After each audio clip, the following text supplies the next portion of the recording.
Hi everyone, my name is Sarah Mari. I'm one of the librarians at Portland Public Library in Portland, Maine, and I'm here to finish out The Vanderbeekers of 141st Street by Karina Yan Glaser, published by Houghton, Mifflin, Harcourt. We're going to pick up where we left off with the dawning of Wednesday, December 25th, and chapter 22. Oliver was the first to wake up. He had never outgrown the habit of getting up early to scope out the gift situation under the tree on Christmas morning. He crept downstairs, avoiding the squeaky step, and glanced at Papa, who was snoring on the couch, to which he had been displaced since Uncle Arthur and Auntie Harrigan had taken his room, and Mama had bunked with Laney and Hyacinth. Satisfied that Papa was sound asleep, Oliver searched under the tree for gift tags that had his name. There was a compact, heavy box from his parents, which he assumed was a box set of books, hopefully the Lord of the Rings trilogy, plus The Hobbit. There was a gift from his twin sisters, plus a paper-thin one from Laney. A lumpy present from Hyacinth was tied prettily in one of her much-adored ribbons. Oliver looked at the presents from his family, and a strange feeling settled over him. It was a newish feeling. He had felt it the day before, when Papa had scolded him and his sisters for the way they had treated the Biederman. He looked at his offerings, hand sanitizer and rubber bands and an old piece of candy all wrapped messily in tired newspaper. He hardly felt proud of himself, or of the presents, nothing like the books that his parents had chosen for him, or the bizarre knitting that he was sure Hyacinth had spent hours working on. Those presents had love in them. His presents had, well, nothing. Oliver scooped up the presents he had planned to give and ran upstairs to his bedroom.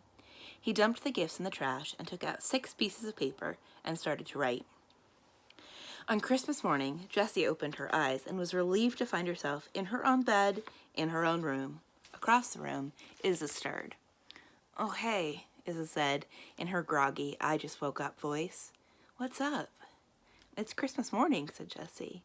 On cue, they heard Hyacinth and Laney burst out of their room and run giggling down the stairs, followed by Mama's steady footsteps, to where Papa woke abruptly on the couch, yelling, "Down with foxes and meerkats!" Franz followed suit a few seconds later, his claws clicking on the wooden steps as he raced downwards to see why there was a commotion that he was not yet a part of. The twins heard little feet running up the stairs and then up and down the hallway. "It's Christmas! It's Christmas! Time for presents!" yelled Laney as she bounced down the stairs again. The twins shrugged on hoodies and ran into Oliver, who was leaving his bedroom at the same time. "What's that?" Izza asked, pointing to the envelopes in his hand. "You'll see," he said cryptically. Downstairs they found Laney yanking on Mama's arms, begging her to let them open presents before breakfast. Hyacinth sat by the tree, adding flourishes to her gift wrapping. "Might as well open the family presents now," Mama relented. "We'll let Auntie Harrigan and Uncle Arthur sleep past 6:30. Then the Vanderbeekers surrounded the tree. "I'd like to give my presents out first," Oliver announced. The family was speechless. Oliver, in the entire history of his life, had never offered to give out his presents first. He passed out the mysterious envelopes, while his family watched him in stunned amazement. Hyacinth was the first to open hers. "Coupon good for half an hour of button exploration," Hyacinth read. She tackled Oliver in jubilation, too overwhelmed to say thank you. After he detangled himself from her, he pulled out 3 heart-shaped buttons from his pocket and handed them over. Hyacinth was rendered mute, which Oliver took as a positive sign. Laney needed help reading her card. Izza looked at it and read, "Coupon good for reading 5 books aloud." Laney beamed her brightest smile, and Oliver felt that reading aloud to her wouldn't be as bad as he thought, as long as they were short books. Izza and Josie looked at their cards. "Oliver will not make fun of Izza and Josie's cooking for 1 month," Izza read. The twins were surprised. Everyone knew that would be a big sacrifice on his part. Oliver shrugged. "I think that's the hardest one." Mama's coupon said, "1 morning volunteering at soup kitchen," and Papa's coupon said, "Help Papa mow the lawn 1 time. The look of pride on their faces made Oliver feel itchy. "Okay, so what'd y'all get me?" Oliver said, breaking the moment and reaching for the presents he already knew were his. Together the family unwrapped the rest of the presents and exclaimed over each one. Oliver got his Lord of the Rings trilogy, plus The Hobbit. Josie received a just-released science encyclopedia that easily outweighed Franz. Izza and Lainey got matching panda mittens. I'll never give these up. Never, ever, ever, Lainey declared.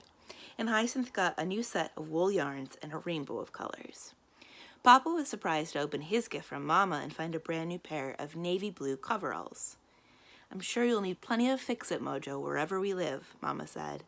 Papa gave her a tender kiss on the cheek and put the coveralls on right over his pajamas. Hyacinth saved her special present for Oliver until the very end. When it was time, she stood in front of him and held out a shoebox encrusted with plastic gemstone. He stared at it with no small amount of trepidation before lifting the top. He pulled out a midnight blue hat long enough to go from his head to his waist. The very tip of the hat was knitted with a fluorescent yellow yarn. Did you run out of blue or something? Oliver asked, lifting up the yellow end. That's exactly what happened, Hyacinth exclaimed. The whole family held their breath to see his reaction. He glanced again at Hyacinth and then pulled the hat on his head. Thanks, Hyacinth, Oliver said, with a satisfied grin. I've actually wanted a hat like this. The family gave a collective sigh of relief, and Hyacinth beamed with pleasure. Then the kids gathered together to give out the last present. Lainey held out a thin box to her parents. Mama had preemptive tears in her eyes when she took it, peeled it back, and opened the paper, careful not to tear the wrapping. Nestled inside was a framed photograph of the wall drawing that Oliver had made of the family when he was little. It had been printed to be the exact same dimensions as the actual wall drawing. Tears rolled down her face as she lifted it from the box to show Papa. This is perfect, she managed to say. We'll hang it in the same location in our new bedroom, Papa promised. Nailed the parent presents, Oliver said with a grin. He jogged around like Rocky Balboa and gave his siblings high five. After the excitement of the Christmas gifts, it was time to get breakfast ready. Lainey and Hyacinth headed towards the kitchen, ready to help make pancakes. While the twins cleaned up the living room, the doorbell rang. Franz skidded to the door, his tail beating the air at 250 wags per minute. Izza shoved Franz aside and looked through the peephole. To her surprise, she saw the top of a head that looked suspiciously like the top of Benny's head. She unbolted the door and opened it a crack. It was Benny's head. He looked up when the door opened,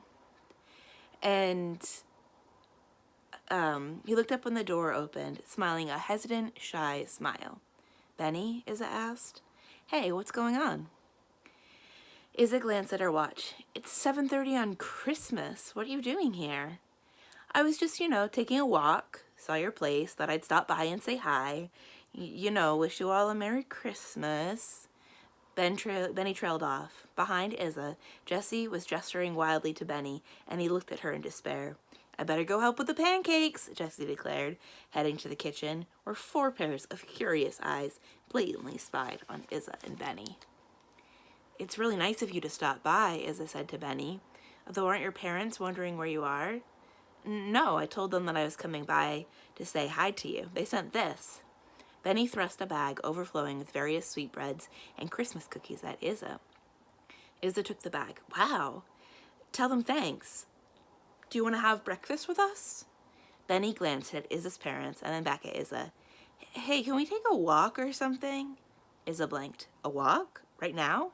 Yeah, please? Let me see. Izza turned around to ask her parents, but they were nodding before she even opened her mouth. Stay on the block and be back within 15 minutes, please, Papa said. Izza nodded, grabbing her jacket, and followed Benny outside. They walked halfway down the block in silence before Benny mumbled something. Izza glanced at him. Was his face bright red? She leaned towards him. What did you say? Benny looked at Izza, his face definitely fiery red. I said you look pretty this morning. Izza looked down at her outfit. Beat-up Chuck Taylors, faded fleece pants with music notes on them, a fleece hoodie, and a puffy winter jacket. She tilted her head. Are you okay, Benny? She asked. It's true, Benny said defensively. I've always thought that you were the prettiest girl I know. Izza's face quickly matched Benny's in color, and after a few minutes of quiet, Benny stopped in the middle of the sidewalk. When Izza realized he wasn't next to her, she stopped and turned around to face him. Izza, I'm really sorry for what I said. Jessie called me yesterday and confessed that she had never told you what happened. I'm sorry I assumed you knew about it. I never asked another girl to the dance. I don't even know why I said that. I guess I was embarrassed. I'm really, really sorry. Oh, Benny, I'm sorry too. I would never want to hurt your feelings. You're one of my most important friends. I was so upset when you weren't talking to me. Since your sister's phone call, I've been waiting and waiting to come and talk to you in person. I wanted to come last night, but Jessie said that you guys were doing a big dinner and that you were still mad at her. So I came as early as I could today. I needed to ask you something in person. Izza's heart stuttered as Benny took a deep breath. Izza, I'd really like for you to go with me to the dance, the 8th grade dance next month. Please, will you come with me? A slight breeze set a pile of feather-light leaves dancing and rolling down the sidewalk. Benny's shuffling feet rolled against tiny bits of gravel, the sound echoing in her ears. Years later, her memory would linger on this exact moment. The leaves swirling, the gravel crunching, the crisp smell of winter. But most of all, she would remember Benny's face, so uncertain and always so dear to her. When Izza and Benny returned to the brownstone, Izza's parents' nose were pressed against the window. They waved as if spying on people in the street or a completely normal part of their morning. Izza gestured for them to come out, and they both acquiesced without bothering to put on jackets. Oh, hey, Benny. So nice to see you, Papa said casually. He still wore his new coveralls, his pajamas poking out underneath. Hi, Mr. Vanderbeeker. Hi, Mrs. Vanderbeeker, Benny replied. Well, Mama said, rubbing her arms and shivering. What an interesting morning. Benny, are you joining us for breakfast? Just so you know, the pancakes Hyacinth and Lainey made are a complete disaster. Stick with the stuff your parents baked. Do you want to ask them to join us? Benny considered this for about half a second. I'll run over and get them. He loped off, and the Vanderbeekers watched him disappear down the street. Frigid from standing outside with no jackets, Mama and Papa ushered Izza inside. Izza found Jessie setting the table and pulled her into a big hug. Thank you, Izza whispered. Jessie nodded. Does that mean I'm off the hook with cleaning the bathroom? Nope, Izza replied, but you are officially and totally forgiven. Jessie considered. I'll take it, she said. Hyacinth and Lainey were busy setting the table, Franz in their wake. A wobbly stack of pancakes that looked like extraterrestrial spaceships sat in the middle of the table, along with a platter holding the breads the Castlemans had sent over, and a clay bowl filled with clementines. Oof, announced Franz, pawing at Hyacinth's feet. Franz, you know that pancakes are not part of your diet, Hyacinth scolded as she circled the table, laying out utensils. Franz continued to follow her and whimper, but Hyacinth avoided him. Franz, please, I'm trying to set the table. Franz howled and then grabbed a corner of Hyacinth's dress gently in his mouth and pulled her towards the stairs. Hyacinth was so surprised by Franz's strange behavior that she let herself be pulled. All the way upstairs they went, and when they got to the top, Franz bypassed the bedrooms, snuffled urgently, and pawed at the door that led into the building hallway. What is it, Franz? Hyacinth asked him. She pushed him aside and opened the door to find an open packing box on the doormat. Franz stuck his head over the top of the box and licked the forehead of the very same black kitten with the white smudged feet they had left in the Biederman's doorstep the day before. The cat had a ribbon tied around its neck. When Hyacinth took a closer look, she discovered that it was the same green velvet ribbon that she had tied around the placemat she had made for the Biederman. Strung on the ribbon was a tiny piece of paper. Hyacinth untied the ribbon from the kitten's neck and peered at the note. Please come visit me. I want you to know something. Bring the kitten too, Mr. Biederman. Hyacinth tucked the kitten against her chest and sprinted inside with Franz close behind. Down the stairs she tumbled, seeking out each of her siblings, whispering, "Family meeting, now!" Maybe it was the crazed look in Hyacinth's eyes, or the fact that she was cradling a strange yet adorable kitten in her arms, but her siblings did not stop to argue. "We're going to change out of our pajamas," Izza called down to her preoccupied parents, as their siblings made a hasty exit up the stairs. "What about breakfast?" Papa called from behind their refrigerator door. No one responded. Hyacinth led her siblings out the first-floor exit into the main hall of the brownstone, where the stairs rose to the other two apartments. Look what I found attached to the kitten I gave to the Biederman, Hyacinth said. She handed Oliver the card. You gave the Biederman this kitten? Why on earth would you do that? Asked Jessie, her eyes wide. Shh, Izza said to Jessie. Then she ordered Oliver to read the card. Oliver read it out loud and then started pacing back and forth. Oh man, what do you think he wants? Before anyone could answer, Izza caught sight of Lainey. The littlest Vanderbeeker had taken it upon herself to go up the stairs, and she was already halfway between the second and the third floors. Lainey, they called, stumbling upstairs after her. But it was too late. She was pounding cheerfully on the door and calling out, Mr. Biederman, we're here, we have your kitten. By the time the other kids caught up with her, the locks were already disengaging. The door opened, and the Biederman looked down on them. Hyacinth's first thought is that he didn't look half as werewolfish as he had when she had dropped off the placement. Her second thought was, I feel brave. Come in. The Biederman stepped back and gestured inside. He wore black, but his hair was combed neatly, and he had shaved his beard. For a moment, no one moved. Then the kitten executed a graceful leap out of Hyacinth's arms and trotted inside, the tip of her tail flicking behind her. Please, said the Biederman, please come in. Hyacinth stood up straight, channeling Hyacinth the Brave, and stepped inside with Franz at her heels. Oliver followed, his new blue knit hat with the fluorescent yellow tip trailing down his back. Lainey entered next, followed by Jessie and Izza. Violin music was playing softly from a stereo in the corner. Izza's eyes widened when she realized that it was the CD that she had made for him of her own playing. The apartment was sparse. There was a dining room table for one, with a chair tucked into it, a worn sofa, a crooked side table, and 2 standing floor lamps. The Christmas tree Lainey had picked out was displayed in the middle of the table, right in front of the placemat that Hyacinth had made. Lainey's picture of the brownstone was taped to the wall next to Hyacinth's wreath. The science project Jessie had made was resting on the side table next to the sofa where Oliver's letter and his haiku lay on the armrest. It was all there. But what the kids noticed more than the gifts were that they had given him many paintings, or more than the gifts that they had given him were the many paintings, large and small, all black and white, and on every available surface. The paintings showed a girl of different ages, from newborn to teenager, sometimes alone on the canvas, and sometimes with a woman that looked like their mother's age. Other canvases depicted just the woman. Some paintings were stark, as if the brush had crashed and torn against the canvas, while other paintings were tender, as if they had been painted over the course of hundreds of hours with the tip of the thinnest brush. The kids settled their eyes back on the Biederman. He had not moved from his position by the door, and the black kitten was winding itself around his ankles and mewing. The Biederman, with the force of the kids' stares on him, cleared his throat. I'm Mr. Biederman, he said, somewhat unnecessarily, his voice rough. The kids looked back at him uneasily. I'm sorry for... The Biederman coughed and then paused and waved one hand. Everything. None of the kids said anything. The Biederman looked at Izza and then away. Then he looked back at her. I'm sorry about not last night, about not renewing your lease. It's just... Biederman stuttered to a stop. It's okay, Mr. Biederman, said Izza. We know. We're sorry about your family. Mr. Biederman swallowed. A few months ago, he said to Izza, you played Luciana's favorite song outside on the brownstone steps.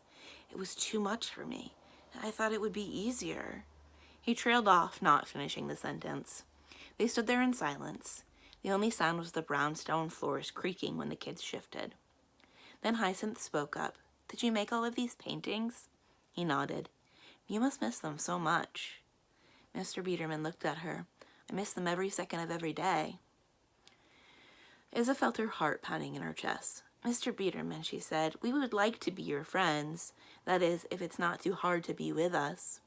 Lainey walked over to her neighbor, and without hesitation, she hugged him as only a 4 3/4-year-old can hug. Let's be friends, she said, her voice muffled against him.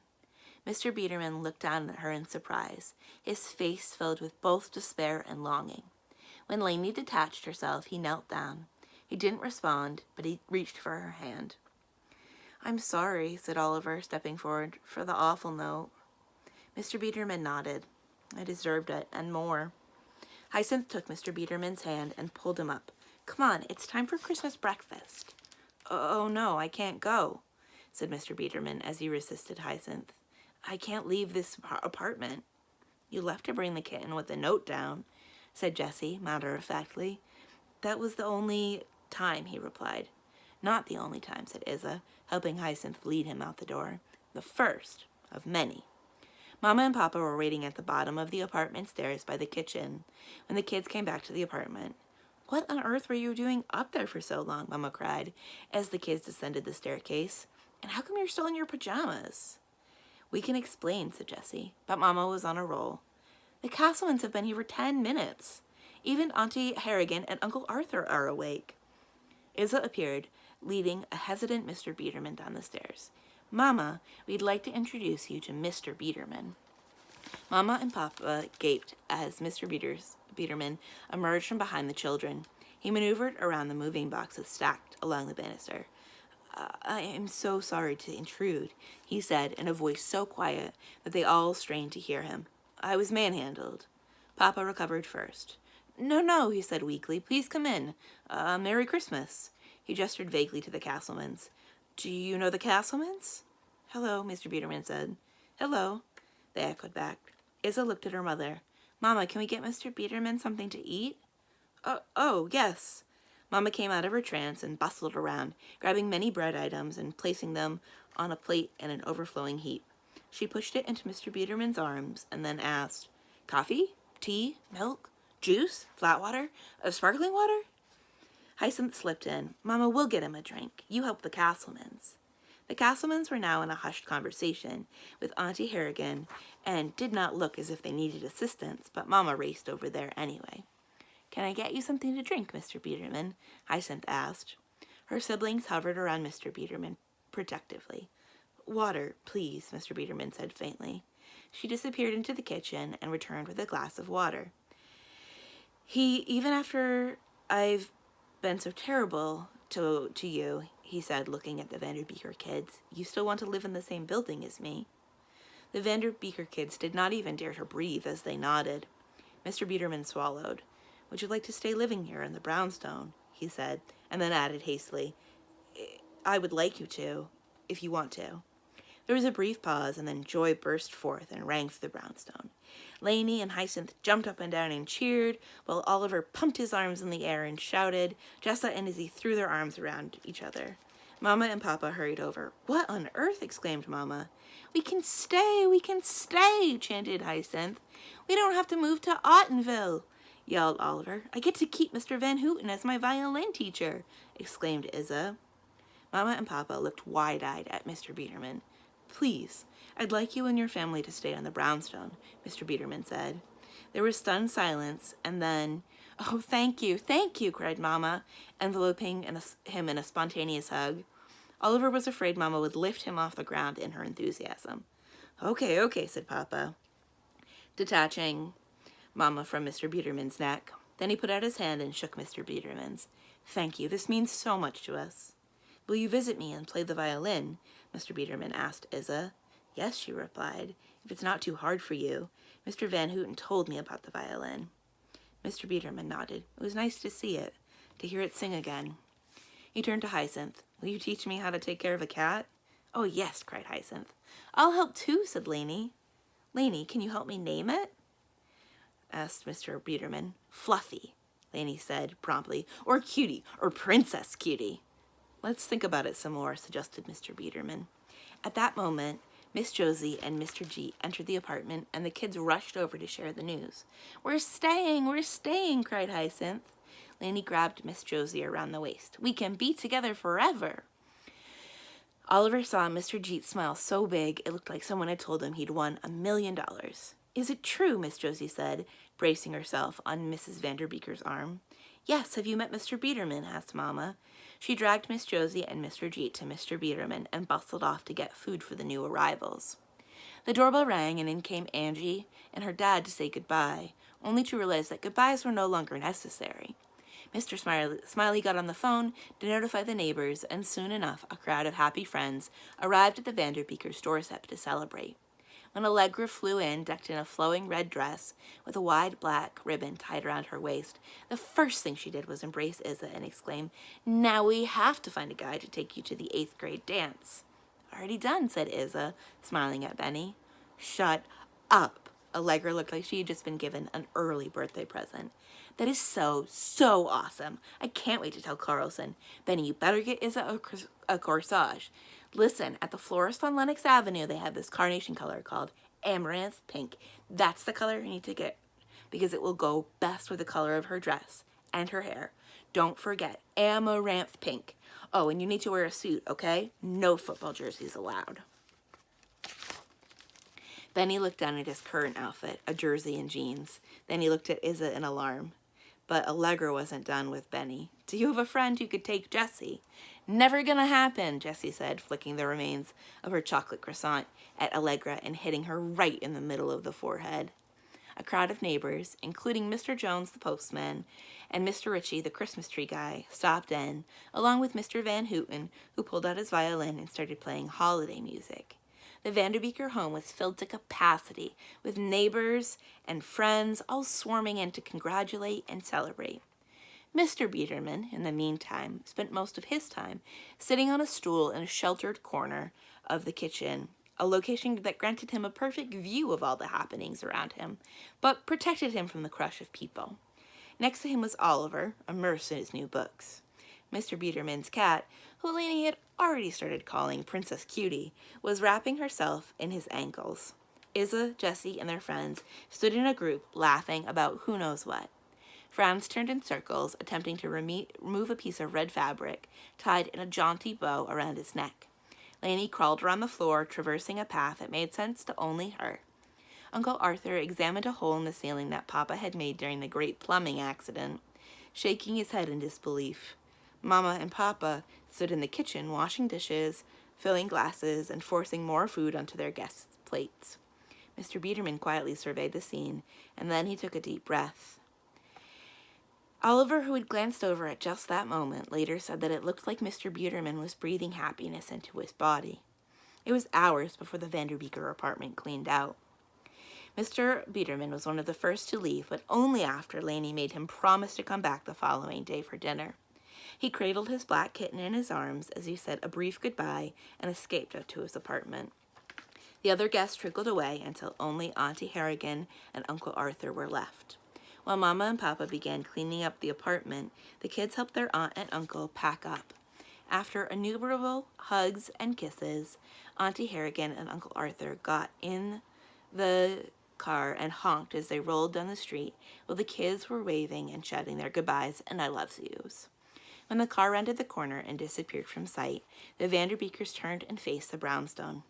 "I guess we should help clean up and start unpacking," Jessie commented. "Let's start now," Oliver suggested. "I'm ready." Izza held up a hand.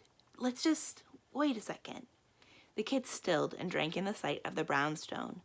The twisting iron fence that surrounded it, the smooth red rock that made up the facade, the wide windows that winked in the sunlight.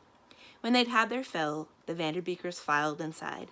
The brownstone creaked as it settled more firmly into its foundation, wrapping the kids in warmth and love, just as it had for many years past, and would now for many years to come. Epilogue. 1 month and 6 days later.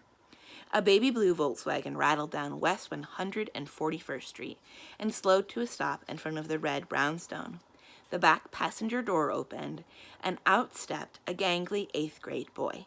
He was wearing a crisply pressed black suit with a burgundy tie. His hair was still slightly damp and had signs of a recent combing. On his feet were the same sneakers he usually wore when he played basketball, and in his hand was a plastic container with an amaranth pink corsage nestled inside. He raced up the front door and then paused before lifting his hand to press the doorbell. Hey you! Startled, Benny dropped his hand from the buzzer and looked up. Mr. Biederman was hanging out of his window. Benny stepped back to get a better vantage point. "Oh, hey, Mr. Biederman, it's just me, Benny." Mr. Biederman leaned even further out of his window. "I know who you are. What are you doing here at this hour?" "Sir, I'm here to pick up Izza." For the dance?" Benny shivered in the cold. It was late January, and icicles hung from the brownstone's eaves. He wanted to make a good first impression when Izza first saw him, so he'd left his coat in the car. He wasn't expecting to be standing out so long. Mr. Biederman glared at Benny. "Don't try any funny stuff with Izza. Remember, I have all the time in the world to make your life miserable." Benny glanced around for hidden hitmen, but thankfully, just at that moment, the Vanderbeekers' door flew open and out tumbled Izza. She looked as if she had stepped out of a glossy magazine. She ran right up to Benny and hugged him. "So much for a grand entrance," Auntie Harrigan remarked, standing in the doorway holding a can of hairspray. "Move, Harrigan," Mama said, trying to reach around Auntie Harrigan to snap photos of Izza on her phone. Papa pushed his way through with Izza's coat. When he saw Benny holding Izza's hand, he scowled. "Rule number 1, no touching." Benny dropped Izza's hand. Papa handed Izza her coat. Uncle Arthur followed Papa outside. He was holding Oliver's plastic pirate sword.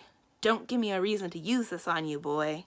Mama and Izza sighed. From above, Mr. Biederman coughed. Papa and Uncle Arthur glanced up, and Mr. Biederman gave them a discreet thumbs up. "Hi, Benny," Josie called from the roof. Everyone looked up. "Ready for some music?" Josie disappeared, and soon the chimes and bells of a newly installed water wall rang through the neighborhood. Oliver launched himself outside. "Hey, Benny, cool shoes." Lainey, already in her pajamas, made her way outside to see Benny. "Can we see the flower bracelet?" Franz bunted out next. 320 wags per minute, with Hyacinth close behind. Benny opened the box and pulled out the corsage, and then slipped it around Izza's wrist. "Ooh," said Hyacinth and Lainey. A window on the second floor creaked open. "Is it time for the dance?" called Miss Josie. Next to her, Mr. Jeep pushed his head out the window to look down at the crowd. "It's time," Izza called out. She grabbed Benny's hand. Papa, Uncle Arthur, and Mr. Biederman scowled at them again.